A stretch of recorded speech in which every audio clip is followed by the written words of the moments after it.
গোলাম পরওয়ার বাংলাদেশের জামায়াত ইসলামী নামক যে দলটা আছে তার একজন বর্ষিয়ান নেতা, সিনিয়র নেতা।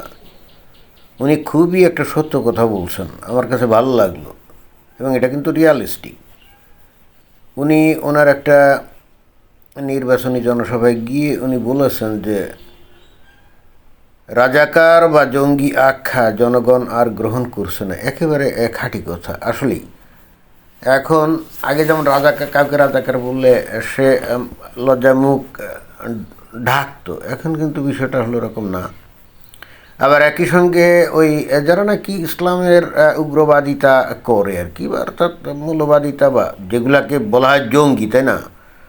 তো এখন কাউকে হঠাৎ করে যে জঙ্গি টঙ্গি বললেও কিন্তু পাবলিক আর এটা গ্রহণ করছে না, একেবারে ঘাঁটি কথা। কিন্তু এই কথা বলে উনি বেসিক্যালি কি বুঝালেন, রাজাকার কাদেরকে বলা হয়, যে 1971 সালে স্বাধীনতার বিরুদ্ধে যারা ছিল তারাই তো রাজাকার, তাই তো। এখন তাহলে কি বলতে হবে, বা আসলে বলতে হবে কি, বিষয়টা তো অনেকটা এরকমই। তারপরও প্রশ্ন যে তাহলে বাংলাদেশে যেহেতু রাজাকার আর গ্রহণ করছে না, তাহলে বাংলাদেশের সবাই এখন কি পাকিস্তানপন্থী হয়ে গেছে এরকম? আর উনি বললেন কি জঙ্গি আখ্যা জনগণ আর গ্রহণ করছে না। জঙ্গি, এখন এতদিন ধরে আমরা জানতাম যে জঙ্গি তারাই, মানে তাদেরকে বলা হতো যারা নাকি ইসলাম ধর্মের নাম করে বিভিন্ন জায়গায় আত্মঘাতী হামলা চালাতো বা বোমা হামলা বা এটা ওটা নানা রকম এগুলো করতো আর কি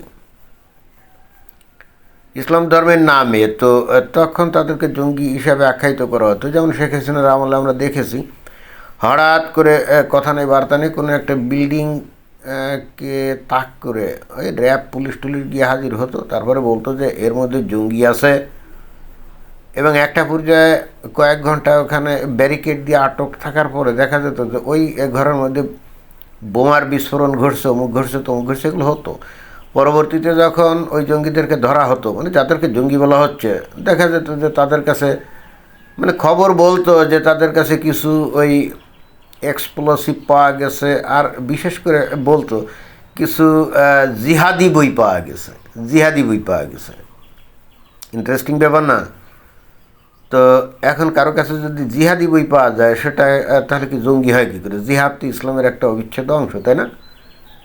জিহাদ হলো কি, দুনিয়ার সমস্ত অমুসলিমদের বিরুদ্ধে মুসলমানদের একেবারে চিরন্তন যুদ্ধ। যেমন নবী তার হাদিসে বলছেন যে যতক্ষণ পর্যন্ত অমুসলিমরা ইসলাম কবুল না করবে ততক্ষণ পর্যন্ত তাদের বিরুদ্ধে যুদ্ধ করার জন্য আমি আদিষ্ট হয়েছি। তার মানে হচ্ছে গোটা পৃথিবীতে যতদিন পর্যন্ত একজন পরিমাণ অমুসলিম থাকবে ততদিন পর্যন্ত কিন্তু মুসলমানদেরকে তাদের বিরুদ্ধে কি জিহাদ করতে হবে, এটাই তো। তো এখন এই ধরনের হাদিস বা কোরআনের আয়াত, যেমন সূরা তাওবার 5 নম্বর বা 29 নম্বর আয়াত ইত্যাদি ইত্যাদি, যে সমস্ত জিহাদি যে রেফারেন্স আছে কোরআন হাদিসে, তো এই সম্বলিত একটা বই লিখলে সেটা হয়ে যায় জিহাদি বই, তাই না? তো এখন সেই আইনের আমলে কিন্তু এগুলো বলতো যে জিহাদি বই তাদের কাছ থেকে আটক করা হয়েছে। তো এটা কি কোরআন হাদিসের কথা লেখা সম্বলিত একটা বই, এটা জিহাদি বই ঠিক আছে, বাট এটা কি অন্যায় নাকি, অবৈধ নাকি? না, তাও তো না। তো এখন যে জিনিসটা ঘটছে, গোটা বাংলাদেশের মানুষ আগে তো ধর্মপ্রাণ ছিল, আমি কিন্তু বারবার বলি যে মনে করেন 30-35 বছর আগে ধর্মপ্রাণ ছিল, এখন তো আর ওরা ধর্মপ্রাণ নেই, হয়ে গেছে ধর্মোন্মাদ, ধর্ম ছাড়া কিছু বুঝে না, এবং ধর্মের ব্যাপারে ন্যূনতম কোনো সমঝোতা বা ছাড় দিতেও রাজি না। দরকারে জান দিয়ে দিবে, কিন্তু ধর্মীয় ব্যাপারে কোনো রকম কোনো কম্প্রোমাইজ নাই। তো সেই ক্ষেত্রে এই বাংলাদেশের মানুষ উপলব্ধি করছে যাদেরকে আসলে জঙ্গি বলা হতো তারাই আসলে ঘাঁটি মুসলমান, তাই না? যারা নাকি একেবারে 100% নবী রসুলের পথে আছে। তো এইটা মানুষ বুঝতে পারছে বলেই তো এখন এখন এই জন্যে বাংলাদেশে ওই যাদেরকে জঙ্গি বলে আটক করে রাখা হয়েছিল তাদেরকে তো একে একে সব ছেড়ে দেওয়া হয়েছে।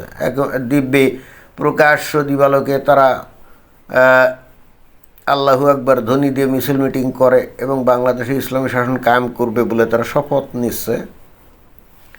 যেমন এই যে আমেরিকায় গিয়ে এই জামাত ইসলামেরই একজন নেতা আবু তাহের, উনি তো বলছিলেন যে বাংলাদেশে 50 লক্ষ নাকি প্রশিক্ষিত জিহাদি আছে যারা নাকি ভারতের বিরুদ্ধে যুদ্ধ করার জন্য প্রস্তুত, এবং সেটাই তো হওয়া উচিত। ভারতের বিরুদ্ধে মানে ভারতের হিন্দুদের বিরুদ্ধে, তাই না? তারা তো ইসলাম গ্রহণ করে নাই, তো তাদের জন্য তো তাদের বিরুদ্ধে তো চিরন্তন জিহাদ কায়েম আছে। আর তাছাড়া নবী নিজেও বলে গেছেন যে এমন একদিন আসবে যেদিন ভারতের হিন্দুদের বিরুদ্ধে, হিন্দুস্তানের বিরুদ্ধে কী হবে? গাজওয়াতুল হিন্দ, অর্থাৎ হিন্দুস্তানের বিরুদ্ধে গাজওয়া অর্থাৎ যুদ্ধ হবে। এবং নবী এটাও বলছেন ওই যুদ্ধে যারা নাকি অংশগ্রহণ করবে তারা সবাই কিন্তু বেহেশতে যাবে, সবাই কিন্তু বেহেশতে যাবে। তো নবীর এই কথা শুনে তার অনেক সাহাবী কিন্তু বলছিলেন, মানে আফসোস করছিলেন, যদি সেই সময়ে আমরা বেঁচে থাকতাম কতই না ভালো হতো। তো এখন কার প্রজন্ম, এই যে জামায়াত ইসলাম, তারা তো প্রকাশ্যই বলছে যে হ্যাঁ আমরা সেই প্রজন্ম যারা গাজওয়াতুল হিন্দ করব। তো এখন এদেরকে যদি কেউ জঙ্গি বলে তাহলে তো হবে না, এরা তো খাঁটি মুসলমান, তাই না? জঙ্গিবাদটা বলে তো হয়তো কোনো কিছু নেই, মানে আমি বললাম না, যেগুলো অমুসলিমরা জঙ্গি বলে ভাই সেটা তো ইসলামের পার্ট অ্যান্ড পার্সেল। এটাই তো এই পরোয়ার সাহেব, গোলাম পরোয়ার সাহেব সেটাই তো আসলে বুঝালেন, তাই না? যেহেতু জঙ্গি বলে এখন কিছু খাচ্ছে না, যারা নাকি এখন তাহলে এই যে জিহাদ করবে বা গাজওয়াতুল হিন্দ করবে তারা তো খাঁটি মুসলমান, তাদেরকে তো জঙ্গি বললে এখন তো আর এগুলো তো মার্কেট পাচ্ছে না, তাই তো। ওই আওয়ামী লীগের আমলে যাদেরকে আমরা জঙ্গি নেতা হিসাবে আটক করেছিল, গ্রেপ্তার করে বিচার টিচার করে জেলের মধ্যে রাখছিল, তার মধ্যে তো কয়েকজনের নামও তো এখনও মনে পড়ে। যে একজন ছিল কি জেএমবির নেতা জসিমউদ্দিন রাহমানি, জেএমবির নেতা জসিমউদ্দিন রাহমানি। আর একজন হচ্ছে ইজাহারুল ইসলাম, হ্যাঁ ইজাহারুল ইসলাম, সে কিসের নেতা কে জানে, সেও কি জেএমবি নাকি?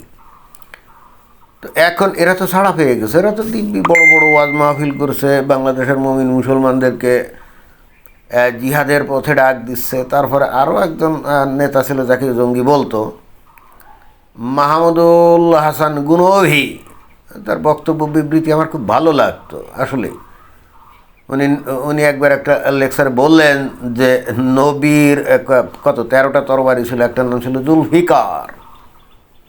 তারপরে যারা নাকি ইসলামের ব্যাপারে সমালোচনা করবে, নবীকে নিয়ে সমালোচনা করবে, তাদেরকে কল্লা ফেলে দিতে হবে।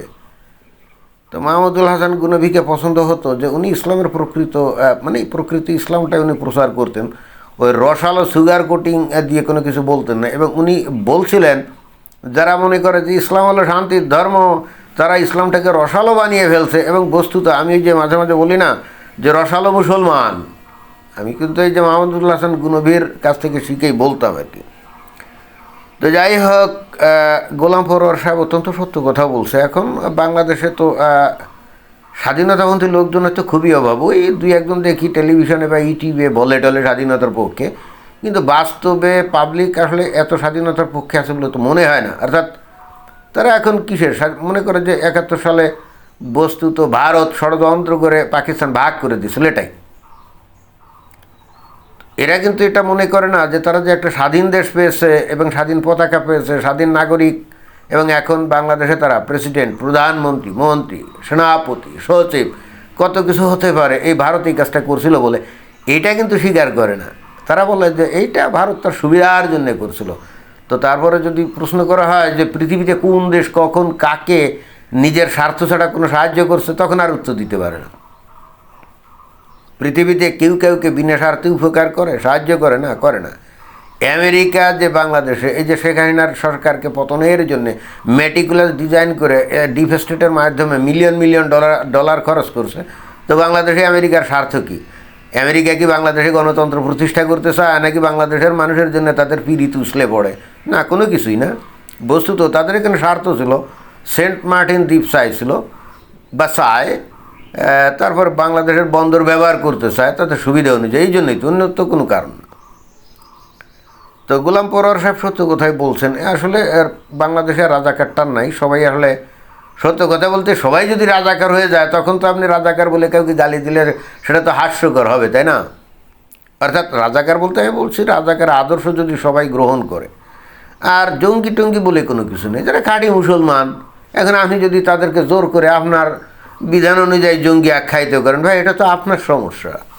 ধন্যবাদ।